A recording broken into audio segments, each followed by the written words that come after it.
கிறிஸ்துவுக்குள் மிகவும் அன்பான தேவஜனமே, ஆண்டவராகிய இயேசு கிறிஸ்துவின் இன்ப இனிய நாமத்தில் இயேசுவே என்னோடு பேசுமேங்கிற இந்த தின தியான நிகழ்ச்சிக்கு உங்கள் ஒவ்வொருவரையும் வாழ்த்தி வரவேற்பதில் என் ஆண்டவருக்குள் நான் மிகவும் சந்தோஷமாய் இருக்கிறேன்.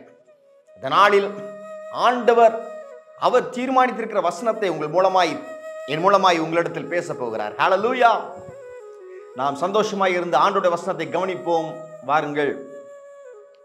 செப்பனியா 2:3 தேசத்தில் உள்ள எல்லா சிறுமையானவர்களே, கர்த்தருடைய நியாயத்தை நடப்பிக்கிறவர்களே, அவரை தேடுங்கள், நீதியை தேடுங்கள், மனத்தாழ்மையை தேடுங்கள், அப்பொழுது ஒருவேளை கர்த்தருடைய கோபத்தின் நாளிலே மறைக்கப்படுவீர்கள். ஹல்லேலூயா. பாருங்கள் தேவஜனமே, லோத்தை கவனித்து பாருங்கள். அவர் சோதோமிலே அங்கு வாழ்ந்த ஜனங்கள் மத்தியிலே ஒரு நீதிமானாய் காணப்பட்டார். ஹல்லேலூயா. அங்கு காம விகாரம், எல்லா விதமான பாவமும் காணப்பட்டது. அவர்கள் மத்தியிலே இந்த லோத்து நீதிமானாய் காணப்பட்டார். ஹல்லேலூயா. ஆதியாகமம் 19:1 வாசித்து பாருங்கள். இந்த லோத்து சோதோமின் வாசலில் உட்கார்ந்திருந்தாராம். ஹல்லேலூயா. என்ன அர்த்தம்? உள்ளே பாவம் நடந்து கொண்டு இருக்கிறது, அதுல எனக்கு இன்வால்மெண்டே கிடையாது, எனக்கு பிடிக்கலன்னு சொல்லி அவர் சோதோமின் வாசலில் சோகத்தோடு உட்கார்ந்து கொண்டிருந்தார். ஹல்லேலூயா. பாருங்கள், 2 பேதுரு 2:7-9 லோத்தை குறித்து சாட்சி கொடுக்கிறது. அக்கிரமக்காரருக்குள் வாசமாய் இருக்கையில் அவருடைய காமவிகார நடக்கையால் வருத்தப்பட்டு நாள்தோறும் அவருடைய அக்கிரம கிரியைகளை கண்டு கேட்டு நீதியுள்ள தன்னுடைய இருதயத்தில் வாதிக்கப்பட்ட நீதிமானாகிய லோத்தை அவர் இரட்சித்திருக்க, கர்த்தர் தேவபக்தி உள்ளவர்களை சோதனை என்று இரட்சிக்கவும் அக்கிரமக்காரரை ஆக்கினைக்குள்ளானவர்களாக நியாய தீர்ப்பு நாளுக்கு வைக்கவும் அறிந்திருக்கிறார். ஹல்லேலூயா. பாருங்கள் தேவஜனமே, இந்த லோத்து உள்ள உட்கார்ந்திருக்கிற ஜனங்களை கண்டு அருவருப்பு படுறாரு. என்ன இவ்வளவு அசிங்கம் பண்றாங்க, வருத்தப்படுறாரு. அவங்களுடைய காம விகார நடக்கை, அசிங்கமான நடக்கை எல்லாவற்றையும் பார்த்து அவர் கவலைப்படுகிறார், வருத்தப்படுகிறார், துக்கப்படுகிறார், வேதனைப்படுகிறார். ஹல்லேலூயா. பாருங்கள், உட்கார்ந்திருக்காரு வெளியே, சோதோமின் வாசல் உட்கார்ந்திருக்காரு.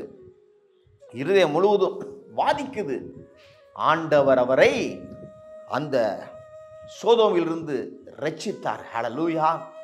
உங்கள் போராட்டம் எப்படிப்பட்ட போராட்டமாய் இருந்தாலும் பரவாயில்ல, சோதோம் போன்ற போராட்டமாய் இருந்தாலும் பரவாயில்ல, சோதனையா இருந்தாலும் பரவாயில்ல. 9வது வசனத்தில் பார்த்தோம்ல, தேவபக்தி உள்ளவனை கர்த்தர் அந்த சோதனையிலிருந்து ரட்சிக்கிறார்.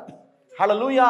உங்கள் வேதனை, சோதனை எவ்வளவு கொடூரமாக பயங்கரமாக இருந்தாலும் சரி, ஆண்டவர் அவைகளில் இருந்து உங்களை ரட்சிக்க போகிறார். தன் பலத்த கரத்தினால் ரட்சிப்பார். பாருங்கள், இப்பொழுது சோதோம் ஆண்டவர் அழிக்க போகிறார்.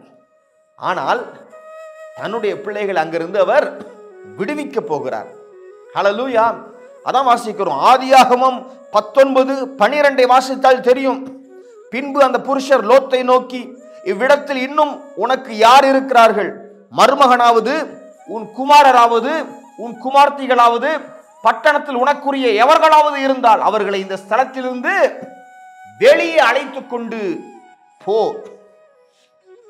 ஆண்டவர் சொல்றாரு லோத்துட்ட, எப்பா நீ மாத்திரம் இல்ல, உன் நீதியின் நிமித்தம் உன் முழு குடும்பத்தையும் நான் ரட்சிக்க போறேன். யாரெல்லாம் இருக்காங்க? உன் மகனா, மகளா, மருமகனா, மருமகளா, மனைவியா, எல்லாரும் எடுத்துட்டு வெளியே போ, நான் அழிக்க போகிறேன் சோதோமை என்று சொல்றாங்க. ஆதியாகமம் 19:15-16 வாசிக்கிறேன். கிழக்கு வெளுக்கும் போது அந்த தூதர் லோத்தை நோக்கி, பட்டணத்திற்கு வரும் தண்டனையில் நீ அழியாதபடிக்கு எழுந்து உன் மனைவியையும் இங்கே இருக்கிற உன் 2 குமார்த்திகளையும் அழைத்து கொண்டு போ என்று சொல்லி அவனை துரிதப்படுத்தினார்கள். அவன் தாமதித்துக் கொண்டிருக்கும் போது கர்த்தர் அவன் மேல் வைத்த இரக்கத்தினாலே அந்த புருஷர் அவன் கையையும் அவன் மனைவியின் கையையும் அவன் 2 குமார்த்திகளின் கையையும் பிடித்து அவனை பட்டணத்திற்கு வெளியே கொண்டு போய் விட்டார்கள். ஹல்லேலூயா. சொல்றாங்க, எப்பா ரொம்ப அர்ஜென்ட், தாமதிச்சிட்டே இருக்காத, கோல்டு இயரிங்கு, சில்வர் பிரேஸ்லெட்டு எல்லாத்தையும் பார்த்துட்டு இருக்காதப்பா, டைம் ஆயிட்டு இருக்கு, நாங்கள் சோதோம் அழிக்க போகிறோம் அப்படின்னு சொல்றாங்க. டைம் இஸ் அப் அப்படின்னு சொல்றாங்க. இவர் பார்த்துட்டே இருக்காரு, இன்னும் 2 திங்ஸ் எடுத்துட்டு போக முடியாதா அப்படின்னு பேக் பண்ணிட்டு இருக்காரு. ஹல்லேலூயா. அப்போ சொல்றாங்க, துரிதப்படுத்தினார்கள். அவன் தாமதித்துக் கொண்டிருக்கும் பொழுது கர்த்தர் அவன் மேல் இரக்கம் வச்சிருந்தாரு. அதனால அவன் கையை ஒரு தூதர், மனைவியின் கையை ஒரு தூதர், அப்போ 2 குமார்த்திகளுடைய கையை தூதர்கள் எல்லாம் பிடிச்சு கூட்டிக் கொண்டு ஓடுறாங்க வெளியே, வாங்க வாங்க அப்படின்ட்டு.